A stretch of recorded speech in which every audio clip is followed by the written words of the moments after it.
In 2011, a construction crew in Changsha, China, assembled a 10-story apartment building in 28 hours and 45 minutes. Not the foundation, that was already in place, but every floor, every wall, every window, every balcony, and all the electrical wiring running through the walls. Done in less than a day and a half. Cameras were rolling the entire time. The footage went online. Architects watched it, engineers watched it, developers watched it, and the reaction was almost universally the same.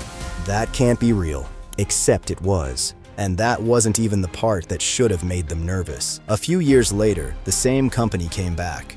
This time, the building was 57 stories tall, 204 meters, 800 apartments, office space for 4,000 people. A full mixed-use skyscraper, not a demo project, not a prototype, a functioning building that people were going to live and work in. It went up in 19 days. A conventional build at that scale takes around 2 years. This one eliminated an estimated 15,000 truck deliveries of wet concrete in the process. And then, as if to make the point one more time, they built a 26-story residential tower with roughly 100 workers on site. It took just over 5 days. A crew that could fit on a single bus put up a building taller than most downtown apartment blocks in less than a working week. At that point, the question isn't whether something unusual is happening.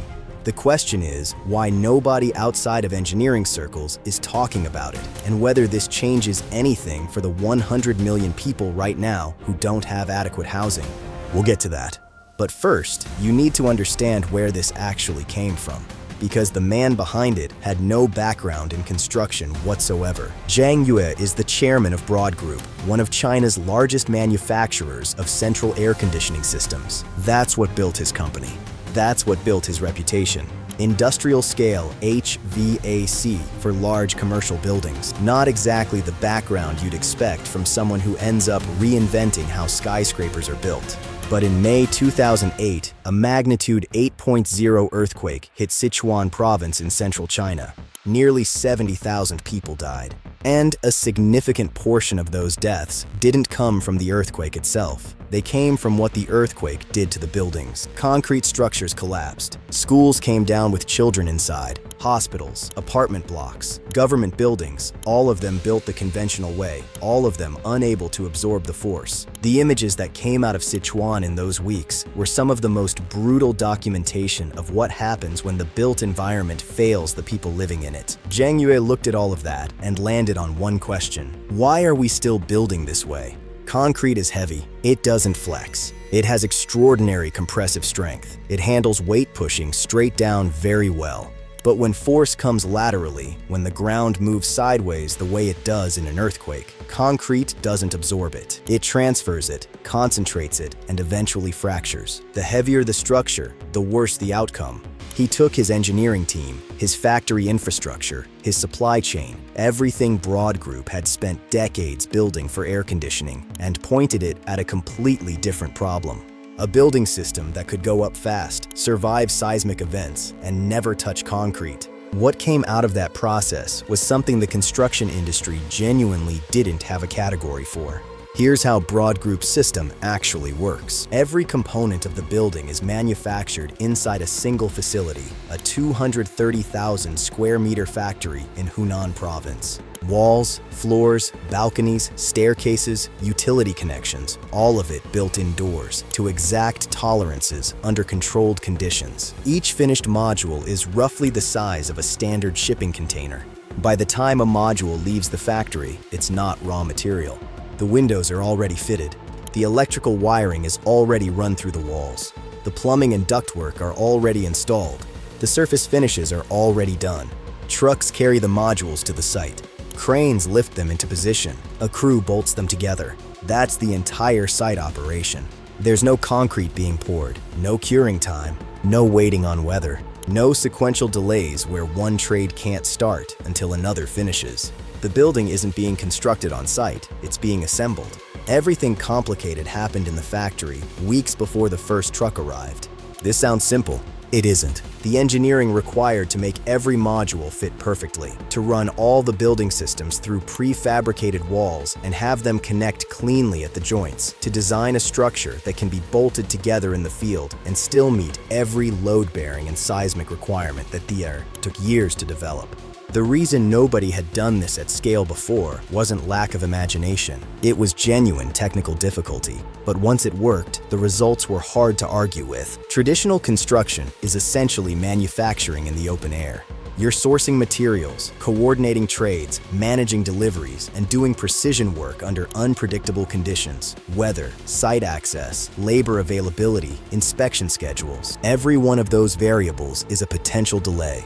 And delays in construction are expensive in a way that's hard to overstate because you're paying for the site, the equipment, the financing, and the labor every single day the building isn't finished. That's why a mid-rise apartment building averages 16 months. It's not 16 months of continuous productive work. It's productive work interrupted constantly by the friction of doing complex manufacturing outside, one piece at a time.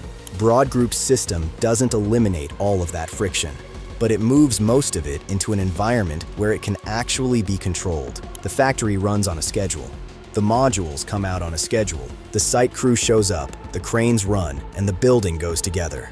The 10-story building in Changsha in 28 hours wasn't a magic trick. It was what happens when the complicated part is already finished before assembly begins. Now, here's the part that skeptics always push back on. And it's a fair question. If it goes up that fast, is it actually safe? The steel modules Broad Group uses are roughly 10 times lighter than equivalent concrete panels. They're also rated 100 times stronger under load. Every structure is independently certified to withstand a magnitude 9 earthquake, not a company claim, verified by the China Academy of Building Research. For context, the Sichuan earthquake that started all of this was magnitude 8.0. A magnitude 9 releases roughly 32 times more energy. The expected structural lifespan is estimated between 500 and 1,000 years. Most modern concrete buildings are designed for 50 to 100. And because the entire structure is steel and bolt connected, it can be fully disassembled at end of life and recycled. Construction waste on a Broad Group project runs more than 90% lower than a comparable traditional build. No formwork, no rebar offcuts, no concrete hardening in piles at the edge of the site. So structurally, the case is strong. Stronger in several measurable ways than what most of us currently live in. Broad Group is the most dramatic example of where this is going. But they're not alone. A Shanghai-based company called Winsun has been developing something that takes an entirely different approach and arrives at a similar conclusion. Large-scale 3D printing. Industrial nozzles layering a mixture of recycled construction waste and fast-setting cement, building walls and full structures one pass at a time, automated and continuous. In a single 24-hour run, Winsun produced 10 complete single-story houses, each one structurally sound and weatherproofed. Material use across their projects runs 30 to 60% lower than traditional builds. Labor requirements are a fraction of conventional site work. The applications are already expanding beyond China.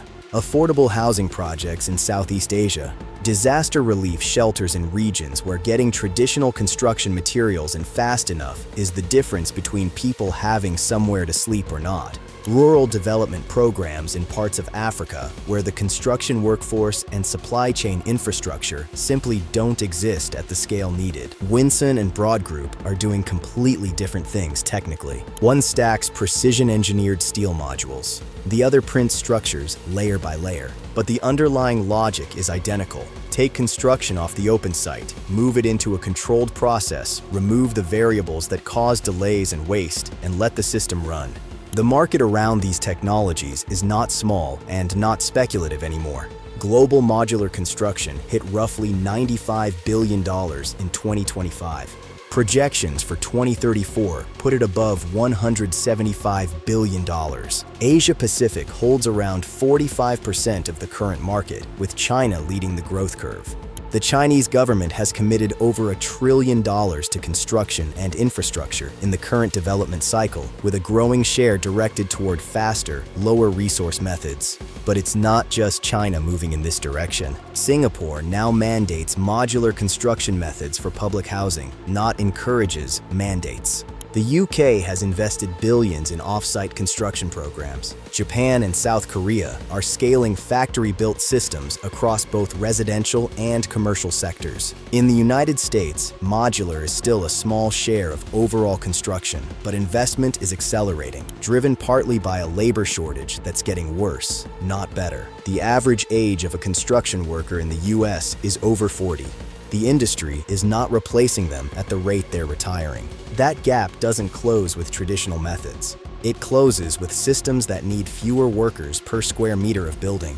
Which brings us to the uncomfortable part of this story. All of this exists. The technology works. The buildings are up and occupied. The market is scaling. Governments are starting to mandate it, and yet most of the world is still building the exact same way it did 50 years ago.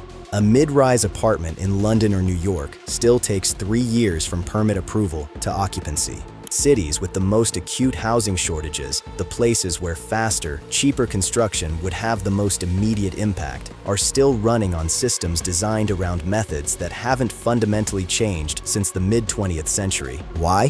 3 reasons, mostly. Building codes. DTM, door sets. In most countries, the regulations governing construction were written around concrete and timber. They weren't written for factory-assembled steel modules. That means developers using these systems often have to seek special approval, navigate review processes that weren't designed for what they're doing, and sometimes wait longer for regulatory sign-off than it would have taken Broad Group to build the entire structure.